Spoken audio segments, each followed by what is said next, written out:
Hey, G-Sauce, Gavin here. I actually topped last night a bigger online event with Tenpai. I got really bored. I just wanted to get some more games of Yu-Gi-Oh! In. I've been really craving it. I wasn't able to play at any other larger events this weekend. I wasn't able to go out to regionals, so I decided to stay in and play this. Um as you've been seeing, I've been playing a lot of U-Bell, but I've also been wanting to mess around with other strats I could top with. So I wanted to see how good Tenpai was going to be. So I threw this list together. I've been testing it a lot online. And yeah, let's get into the list. I'll explain a lot of things. It looks kind of generic, but there's a couple of decisions I made that I really wanted to try out. And yeah, let's hop right into my top 8 Tenpai deck list. First of all, tournament report. I went X1 in Swiss. I only lost the last round. So I was undefeated till the last round. Uh, just 10 by hand. I just bricked. Not enough engine is what it is. Then into Top Cut, I played against Labyrinth, and I got hit with something I could not play around twice. So that happens a lot. Labyrinth is either the best or the worst deck, but it's my worst matchup. Wasn't expecting much there. So yeah, let's hop right into it. First of all, let's go over the non-engine. Triple Ash Blossom, one Magmut, and then triple Dimensional Shifter, triple Molcharmy Bird, and then triple Molcharmy Jellyfish with the Dominus Impulse and the Infinite Permanence. So those are all my hand traps. Impulse is the dumbest card I think that was ever printed. Solemn Warning on a hand trap is very, very nice. This is what made Logia really good. But, being able to play from hand in an OTK deck feels insane. So, yeah, honestly, I think the reason I did very well was not only because of Impulse, but because I was able to main the birds into Shifter. I just have 12 cards that other decks just can't main. So being able to main to 12 really busted cards meant that I basically had 12 ways to tell my opponent, hey, like you can slow down. And if Tenpai plays into a deck that's slowed down, you kill them.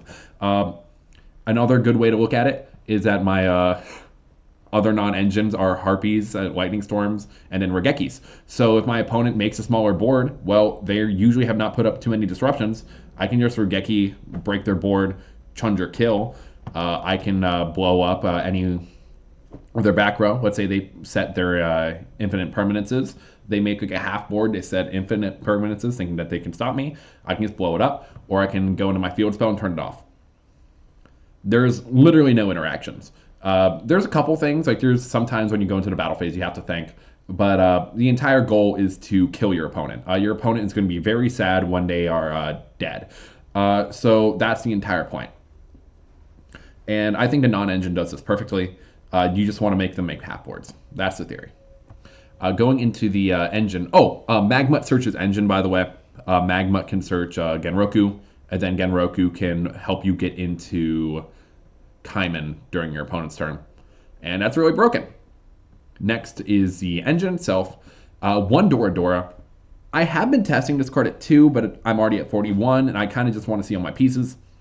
I'm not really the biggest proponent of, like, you have to play 40, but this card is really good. So if Dora Dora resolves, you're able to go into a level 10 and then be able to go into the battle phase with Kaiman. For anyone who doesn't know, if you're able to go into Transcendent Dragion, into the battle phase with Kaiman, you just FTK'd your opponent. Your opponent can't do anything. You basically just missed yourself. You can't activate any cards during the battle phase, which I can get into a little bit later. And it just feels stupid. Your opponent is going to just scoop before you can do anything else. People set up like full boards against me. I was able to get into Sangan Summoning with Dora Dora, which is why I kind of want to play multiples of this card, because it feels so good. It's searchable off of Kaiman, but you don't want a Kaiman for it, because why would you? Like, you want a Kaiman for the battle phase. So, yeah. Should have played more of this. Chundra is the reason you basically win with this deck. Into damage step, being able to special summon other cards is really broken. One Fadra. Some people play 2 of this card. I don't understand why you play 2. It's a brick. You don't want to open it. You want to search it. Of course, when you play 2 of it, the theory is that, like, oh, you still have 1 in deck for Chundra. That's stupid. You play 1 of this. You can also do the really broken play of Singen summoning Search Fadra, pitch your Genroku that you drew, because even though we play 2, we see it in every opening hand. That's a 20% chance, 22% chance, and we're going to see it every game. And Fadra bringing this back just feels stupid. Like, you can do so much stupid stuff with that. And triple Pydra, I see some people play 2 Pydra. Don't play 2 Pydra. You want to be able to search this. If you're able to get in Singen Kaiman, you basically won the game. E-Telly is a very broken card, especially in E-Telly that says 1 card kill your opponent. So that's the theory with that. We're playing Pot of Prosperity. It halves the damage, but you can still put out a big enough damage output where that doesn't really matter. There were also games I did not kill my opponent, but I was still able to win. There's a lot of other routes you can go to. Of course, by you playing cards like Dominance Impulse and Infinite Permanence, you can do a lot. You can really do a lot. Of course, the 1 Magma's really good. And also always being under Shifter. You can just Shifter your opponent. So, yeah, that's the 41 tight with a Terraforming. I was playing another field spell. I could search off this. I was playing a Race Oath. I don't think Race Oath is needed. But, yeah, just more ways to search into your broken field spell. This is the reason this deck is so good. They can't interact with you. So, yeah. That is the main deck. Onto the side, we have 1 Koike Mirror Drago. This is a lockout card, so you can just basically lock your opponent out from playing the game at all. Very, very good if they're on a light and dark deck, of course, which are a lot. You can hit U-Bell with this. You can kind of hit fire with this, and it's pretty good.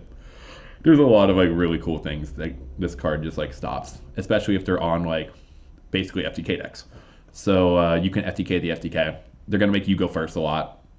Summon this, you're going first deck now. There's a play that you can do. I see a lot of people not know this. So Hermetic Spheres works in a way, whereas Hermetic Spheres is when you use the bounce effect. If it's crowed, it will not resolve the summoning effect. It's kind of like if you DD Crow Ben 10 or Cycle Reader Ben 10 like back in the day. So how you want to really work with this is that if you're made to go first and you had a way to Sangan summoning or another monster on board, you can, let's say you have Hermetic Spheres plus Genroku. You can go turn player into draw phase, Hermetic Spheres, bounce Genroku, right? You now have no monsters on the field, so they cannot hit you with a Bestial, which are very popular. Meaning, this card can resolve. Your Genroku can now chain block your Spheres, because Spheres is mandatory.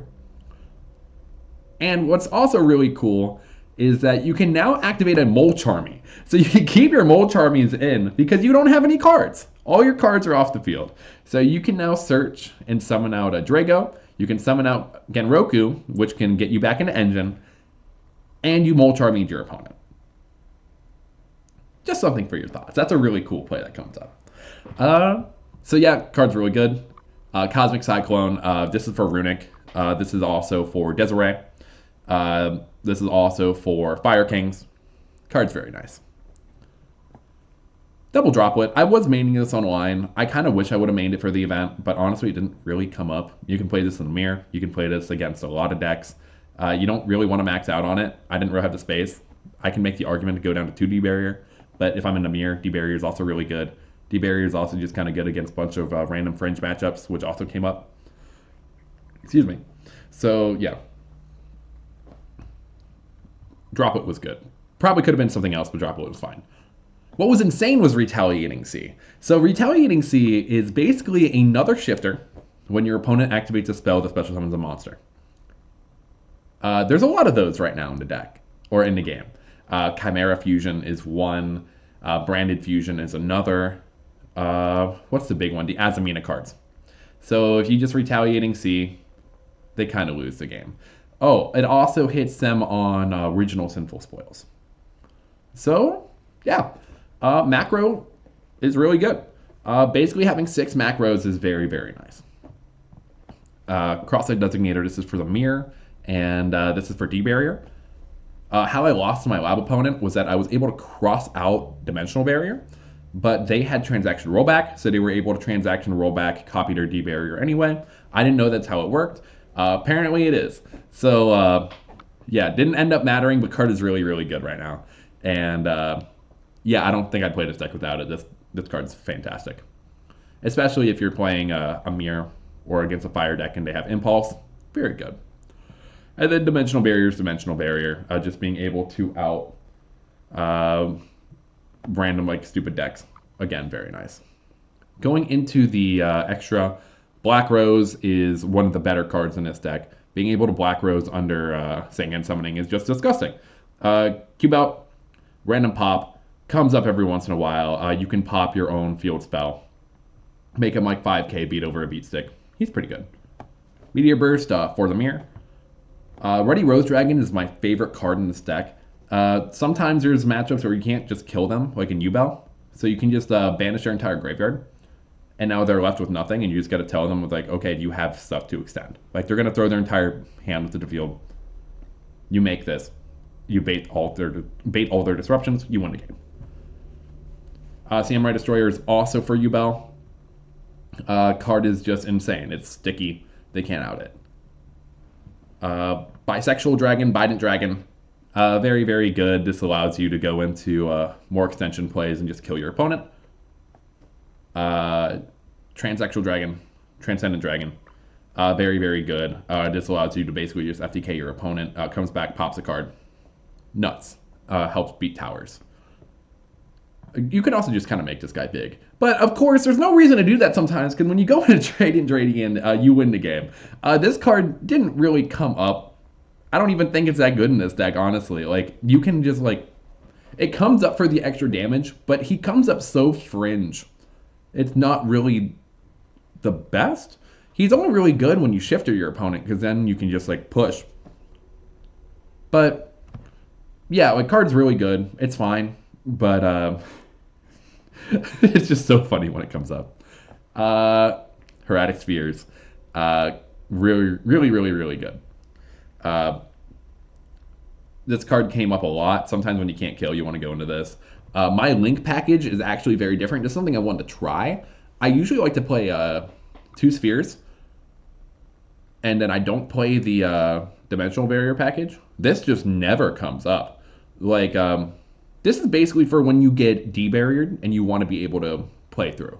So you play 1 Hida, you play 1 Promethean Princess, 1 Raging Phoenix, and then 1 Zealantis. The idea is that you Zealantis, bring back a fire, you pop it, you pop a card in your opponent's side of the field, and you have like exactly like 8,000 or a little over 8k. It never happens. You can play it for the fringe chance, but like you can just play more synchros. You can play just like Striker Dragon for SP. You can play another Spheres. You can play Doolittle Chimera. Honestly, Doolittle Chimera might come up a little bit more. I know like a lot of people are really big on this package. I think Promethean Princess is fine because you can like bring back like a Chandra that was negated. That's fine. But I'm not the biggest believer.